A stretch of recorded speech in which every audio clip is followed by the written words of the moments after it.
Bonjour et bienvenue sur la maïeutique. Vous ne posséderez rien et vous serez heureux. Aujourd'hui, nous allons parler de cette phrase qui est devenue célèbre. Mais vous allez voir que cette version, en réalité, est beaucoup moins soft que la phrase d'origine. Cette citation provient d'un article du Forum de Davos publié en 2016. Cet article s'intitulait « Bienvenue en 2030 ». Je ne possède rien, je n'ai aucune vie privée et la vie n'a jamais été aussi belle. Je vous mets le lien en dessous de la vidéo et de l'article en entier d'ailleurs. C'est magnifique. Alors cet article a été écrit par Ida Auken, une parlementaire danoise et ancienne ministre de l'Environnement, dans le cadre d'une série de réflexions sur l'avenir des villes et des modes de vie. Dans cet article, Ida Auken décrit une vision prospective, presque utopique, du monde en 2030. Elle imagine une société en fait où les biens matériels comme les voitures ou les outils, sont remplacés par des services partagés. Les ressources sont utilisées de manière plus efficace, grâce à des modèles comme l'économie circulaire. Les avancées technologiques et la connectivité permettent un accès généralisé aux biens et aux services sans qu'il soit nécessaire de posséder quoi que ce soit.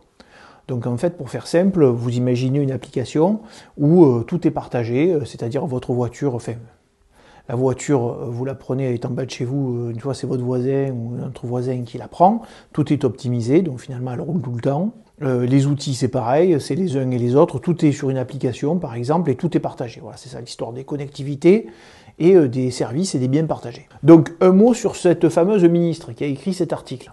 Donc elle est dans le parti communiste écologiste danois. Bon, on peut dire qu'elle coche toutes les cases pour écrire ce genre d'article. Si vous voulez lire son texte original, il est en lien, donc je vous ai dit sous la vidéo, et je vous propose même une traduction en français. Ce qu'il faut retenir, c'est que cette vision proposée par cet écologiste a clairement choqué de nombreuses personnes. Il faut bien s'en rappeler, la traduction de la phrase est encore plus brutale que « vous ne posséderez rien et vous serez heureux ».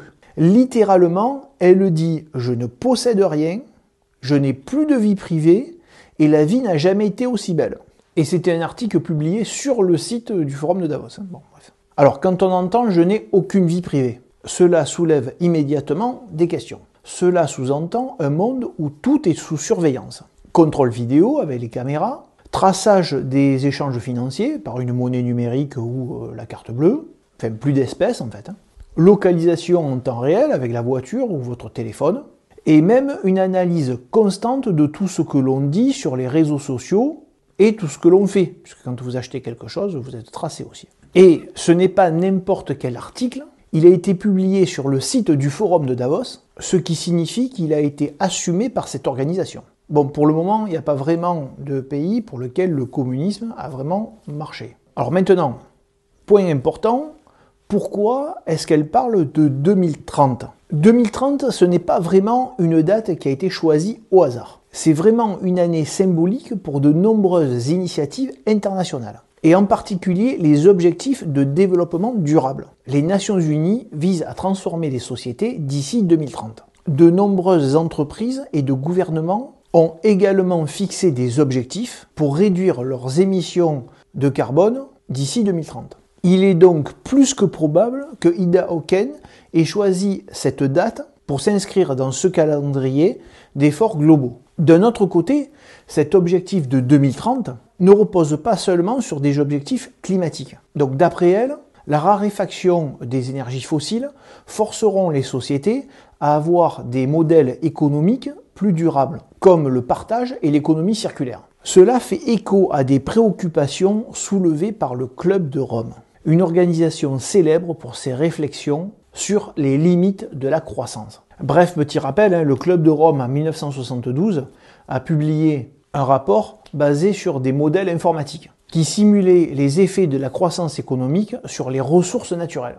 Il prédisait qu'à moins d'un changement drastique, des crises majeures comme des pénuries de ressources ou des effondrements économiques arriveraient au XXIe siècle. Parmi les points clés de ce rapport, on trouve en particulier le fait que le pétrole connaîtrait une forte diminution puisqu'on n'arriverait plus à en extraire. On serait limité par les ressources de pétrole. Entre guillemets, la fin du pétrole. Alors bien évidemment, il y aura toujours de pétrole, mais disons à des quantités de plus en plus chères, ce qui entraînerait des pénuries autour de 2030. Donc cette réflexion alimente les propos de cette ministre qui dit que nos sociétés seraient en fait forcées d'adopter des modèles de vie plus durables. Je ne vais pas dans cette vidéo remettre en question le réchauffement climatique ou laisser penser que les réserves de pétrole sont infinies. Mon objectif ici est de rester neutre tout en apportant des éléments importants que l'on ne connaissait pas en 1972, lorsque le Club de Rome a fait son fameux rapport. Nous sommes aujourd'hui en 2025 et une information capitale a émergé ces dernières années. La population mondiale va décroître. Pas à cause d'une guerre ou d'une grande pandémie, mais tout simplement à cause du taux de reproduction qui est trop faible. Alors bien évidemment, c'est une moyenne, certains pays connaissent encore une croissance démographique, mais sur le plan mondial, il y a une décroissance de la population. Et vu les projections qui sont faites, vers la fin du siècle, il est fort possible que la population mondiale soit à moitié moins qu'aujourd'hui. Et seulement avec 1% de décroissance par an, c'est pas quelque chose d'énorme. Aujourd'hui, cette information est connue et elle est très bien documentée. Les causes sont sûrement multiples de cette décroissance et on ne connaît pas clairement pourquoi il y a la décroissance mondiale de la population, mais c'est clairement identifié. Dans certains cercles de réflexion, cette situation inquiète, même au point de soulever une question troublante. L'humanité pourrait-elle disparaître à cause de cette chute de natalité? Alors, ce qui est intéressant, c'est que l'être humain est toujours dans l'excès. Ce qui le dérange, ce n'est pas tant la situation en elle-même, mais plutôt le fait de ne pas la comprendre et de ne pas la maîtriser. Pendant des siècles, depuis la théorie de Malthus, les dirigeants étaient effrayés par la croissance continue de leur population. Certains ont même mis en place des politiques permettant de limiter les naissances, comme la politique de l'enfant unique en Chine, par exemple, qui a été enlevée du coup depuis même. Et aujourd'hui, à l'inverse, de nombreux pays tentent de dynamiser la croissance de leur population, offrant des primes à la natalité ou des avantages sociaux pour encourager les familles à avoir des enfants. Donc vous l'avez compris, pour les dirigeants politiques, c'est très inquiétant de ne pas arriver à comprendre la dynamique de leur population. En fait, ils aimeraient bien appuyer sur un levier pour avoir plus de naissances ou pousser un levier pour avoir moins de naissances. Bon, ensuite, on observe clairement deux visions du monde. Et donc, il y a deux visions politiques qui s'affrontent. Alors, d'un côté, d'ailleurs, on parlera que de cette vision-là. Dans cette vidéo, on ne parlera que d'une seule option. Ça sera dans une prochaine vidéo qu'on fera l'option qui est en opposition à celle que je vais développer. Donc, la première option, c'est celle qui est véhiculée par le Forum de Davos, qui estime que la Terre court à sa perte à cause de l'espèce humaine. Donc, leur réponse est simple, vous l'avez compris, il faut vivre de manière éco-responsable. Le problème, c'est que cette idéologie ne s'arrête pas là. Il faut, pour arriver à tous bien vivre ensemble, éliminer tous les conflits entre les peuples, proposant une vision où les habitants de la planète ne se définissent plus par leur appartenance nationale ou leur identité culturelle, mais plutôt comme des terriens, tous habitants d'une même planète. Bon, cela dit, cette idée n'est pas formulée aussi clairement dans les objectifs du Forum de Davos. Bon, du côté écologique, là c'est sûr, c'est explicite, il n'y a pas de souci, c'est dit très clairement. Mais l'idée d'une unification des peuples reste plus subtile, c'est plus feutré. Si l'on veut être fidèle à ce qui est proposé par le Forum, l'objectif serait plutôt que tous les peuples s'unissent pour répondre ensemble à des enjeux planétaires, tels que les changements climatiques ou les inégalités globales. Alors déjà, on voit bien que cet objectif est très éloigné de l'objectif initial à la création du Forum en 1971. À l'époque, je vous le rappelle, c'était uniquement pour renforcer la coopération économique sur la zone Europe et arriver à concurrencer l'économie américaine. Donc à travers ces premières éditions du Forum de Davos, Klaus Schwab a réussi à unifier les dirigeants d'entreprises des économies européennes autour de cet objectif commun, faire concurrence aux États-Unis. Mais avec le succès croissant de son forum, il semble s'être investi d'une mission plus importante, l'unification de tous les grands projets et objectifs mondiaux. Alors tout d'abord, ce qui est reproché dans cette vision, c'est qu'on n'a plus vraiment le choix. Puisque même si vous ne souhaitez pas réduire votre train de vie, ou que vous estimez que le réchauffement climatique, quelques degrés de plus, c'est mieux pour passer l'hiver, ces options vous sont complètement enlevées par rapport à l'intérêt mondial. La doctrine impose une urgence climatique auquel il est impératif de se plier, sous peine de causer une catastrophe pouvant impliquer des milliers de vies, enfin des millions de vies, avec les vagues de chaleur, la montée des eaux, et même la disparition d'espèces naturelles. On retrouve ici des arguments bien connus pour manipuler les peuples, donc la peur. Et justement, je vous recommande le livre Le Prince, écrit par Machiavel, qui explique précisément comment un dirigeant peut contraindre son peuple, sans utiliser la force, à suivre la direction qu'il souhaite, en jouant justement sur les craintes et les peurs. Le CO2 dans l'atmosphère entraîne sûrement un réchauffement climatique.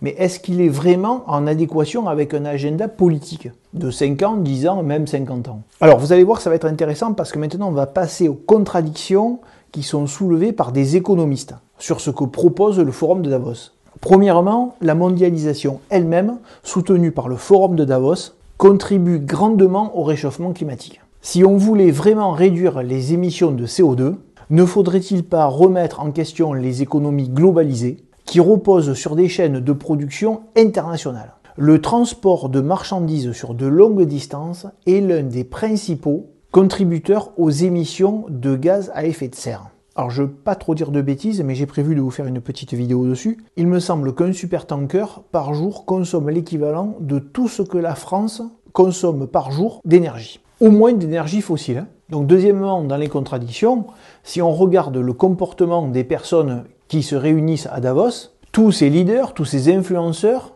tous ces décideurs qui traversent entre autres la planète chaque année pour se rendre à ce forum, sont d'énormes consommateurs d'énergie. Que ce soit pour leur déplacement ou leur train de vie, ces mêmes personnes qui demandent au peuple de se restreindre semblent bien peu disposées à montrer l'exemple. Je connaissais un gradé militaire, chaque fois qu'il mettait une sanction à quelqu'un, qui demandait de faire 20 pompes, il les faisait à côté de lui. Donc quand le gars faisait 20 pompes en sanction, lui il se mettait à côté, il faisait les 20 pompes. Enfin, il y a une contradiction fondamentale dans l'idée de prôner une économie éco-responsable, tout en continuant de promouvoir la consommation, et même sous d'autres formes. Car même les services partagés, la dématérialisation et les nouvelles technologies restent des modèles qui consomment énormément d'énergie. Et l'intelligence artificielle consomme aussi énormément d'énergie. Donc ce qui n'est jamais envisagé par le Forum de Davos, et c'est là qu'il y a peut-être aussi un point faible, c'est qu'il y a sûrement des solutions qui peuvent émerger. Sur la question de l'énergie, on sait qu'il sera difficile de se passer vraiment du pétrole, dans l'immédiat. Mais beaucoup d'avancées sont en cours sur la séquestration du CO2, par exemple. De nombreux projets savent comment récupérer le CO2 qui est dans l'atmosphère. Aujourd'hui, c'est surtout un problème de coût d'énergie, mais il y a beaucoup de progrès dans ce sens. Par ailleurs, on a les nouveaux réacteurs nucléaires qui proposent des solutions. Ces réacteurs produisent beaucoup d'énergie décarbonée. De nos jours, ils sont vraiment plus sûrs, et en plus, on sait carburer les déchets. C'est-à-dire qu'il n'y a même plus de déchets radioactifs, comme à une certaine époque qu'on était obligé d'enfouir. Bien évidemment, il y a aussi toujours ce projet ITER, qui se situe en Provence, un projet international, visant à maîtriser la fusion nucléaire, donc l'énergie des étoiles, ce qu'on appelle. Normalement, il devrait aboutir, même si ce projet semble avancer lentement. Déjà, il y a d'autres projets similaires dans le monde, et à terme, il peut donner une énergie non radioactive et pratiquement illimitée. Ainsi, on voit qu'il y a de nombreuses solutions qui existent, du moins qui sont en cours de développement. Et pourtant, dans certains cas, on refuse clairement de les appliquer par idéologie, en particulier le nucléaire, avec l'Allemagne qui produit son énergie en charbon et qui a arrêté ses centrales nucléaires. Donc on voit bien que ce qui se décide au Forum de Davos est avant tout guidé par des considérations politiques et idéologiques. Les propositions qui y sont formulées reposent sur une lecture de la réalité qui n'intègre pas pleinement les innovations en cours, susceptibles de tout bouleverser. En plus, pour le moment, sans compter la nouvelle dynamique de la décroissance de la population mondiale. Le Forum de Davos prône une approche globale et uniformisée pour répondre aux défis mondiaux. Cependant, certains hommes politiques et économistes plaident pour une approche plus locale, où chaque pays pourrait avancer à son propre rythme, en tenant compte de ses spécificités, de ses priorités et de ses ressources. Merci et au revoir.